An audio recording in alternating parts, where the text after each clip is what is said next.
Make Way for Ducklings by Robert McCloskey.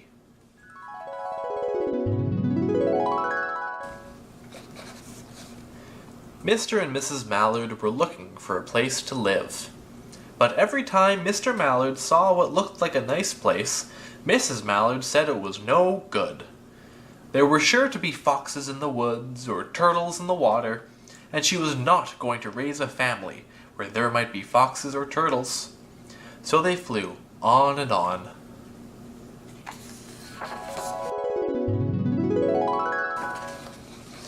When they got to Boston, they felt too tired to fly any further. There was a nice pond in the public garden with a little island on it. The very place to spend the night, quacked Mr. Mallard. So down they flapped.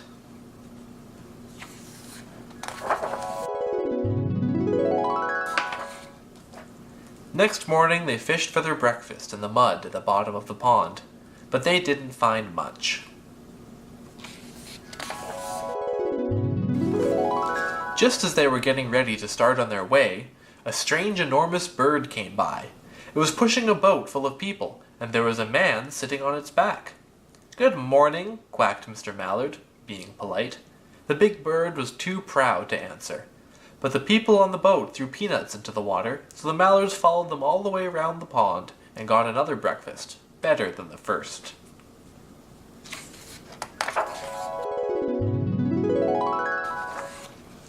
"I like this place," said Mrs. Mallard as they climbed out on the bank and waddled away. "Why don't we build a nest and raise our ducklings right in this pond? There are no foxes and no turtles, and the people feed us peanuts. What could be better?"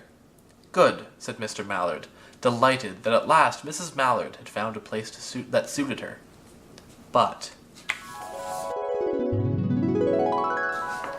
"Look out!" squawked Mrs. Mallard, all of a dither. "You'll get run over!" And when she got her breath, she added, "This is no place for babies, with all those horrid things rushing about. We'll have to look somewhere else."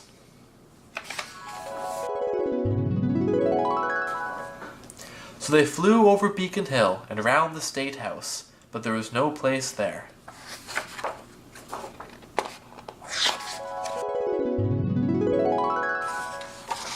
They looked in Louisburg Square, but there was no water to swim in.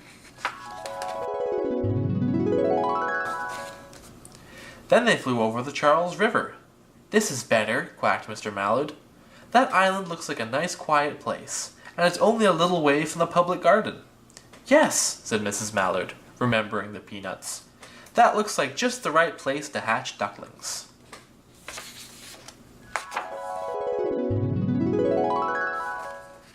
So they chose a cozy spot among the bushes near the water and settled down to build their nest. And only just in time, for now they were beginning to molt. All their old wing feathers started to drop out, and they would not be able to fly again until the new ones grew in.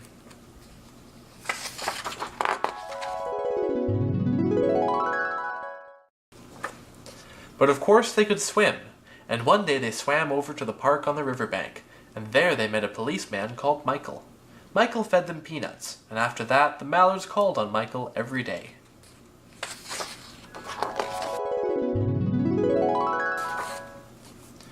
After Mrs. Mallard had laid 8 eggs in the nest, she couldn't go to visit Michael anymore, because she had to sit on the eggs to keep them warm. She moved off the nest only to get a drink of water, or to have her lunch, or to count the eggs and make sure they were all there.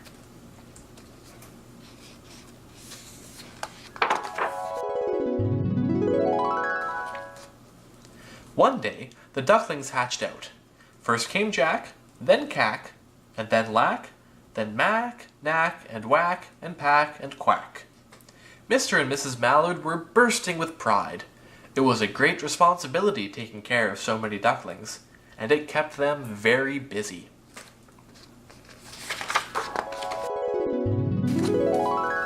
One day, Mr. Mallard decided he'd like to take a trip to see what the rest of the river was like, further on, so off he set. "I'll meet you in a week, in the public garden," he quacked over his shoulder. "Take good care of the ducklings." "Don't you worry," said Mrs. Mallard. "I know all about bringing up children." And she did.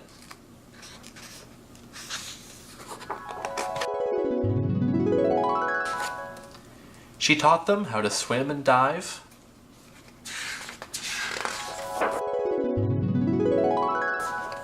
She taught them to walk in a line, to come when they were called, and to keep a safe distance from bikes and scooters and other things with wheels.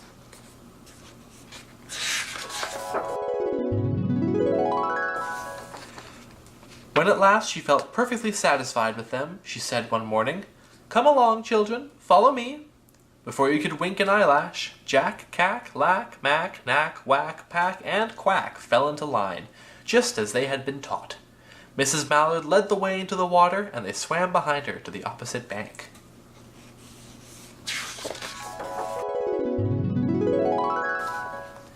There they waded ashore and waddled along until they came to the highway.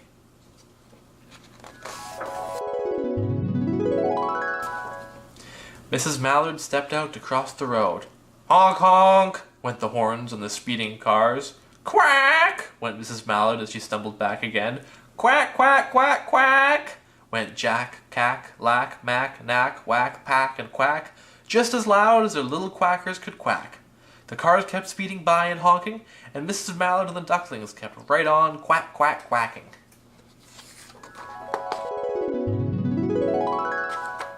They made such a noise that Michael came running, waving his arms and blowing his whistle.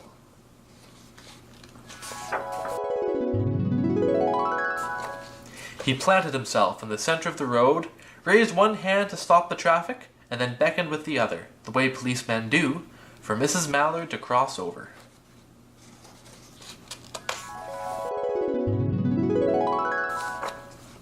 As soon as Mrs. Mallard and the Ducklings were safe on the other side and on their way down Mount Vernon Street, Michael rushed back to his police booth.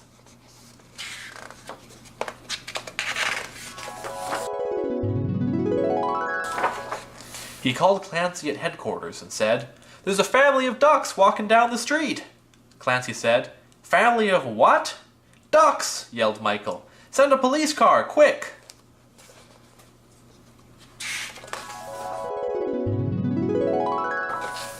Meanwhile, Mrs. Mallard had reached the corner bookshop and turned onto Charles Street, with Jack, Knack, Lack, Cack, Knack, Whack, Pack, and Quack all marching in line behind her.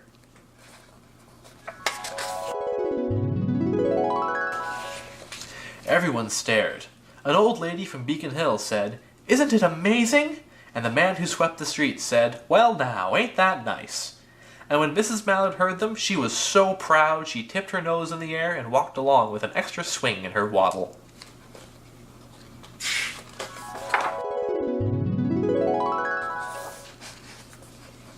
When they came to the corner of Beacon Street, there was the police car with 4 policemen that Clancy had sent from headquarters. The policemen held back the traffic so Mrs. Mallard and the Ducklings could march across the street.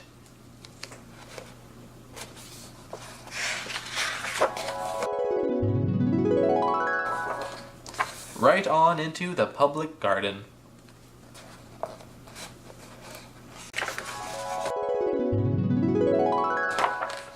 Inside the gate, they all turned around to say thank you to the policemen. The policemen smiled and waved goodbye.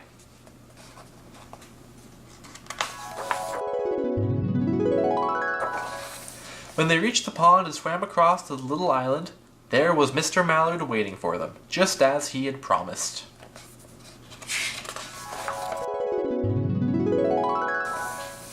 The Ducklings liked the new island so much that they decided to live there. All day long they follow the swan boats and eat peanuts.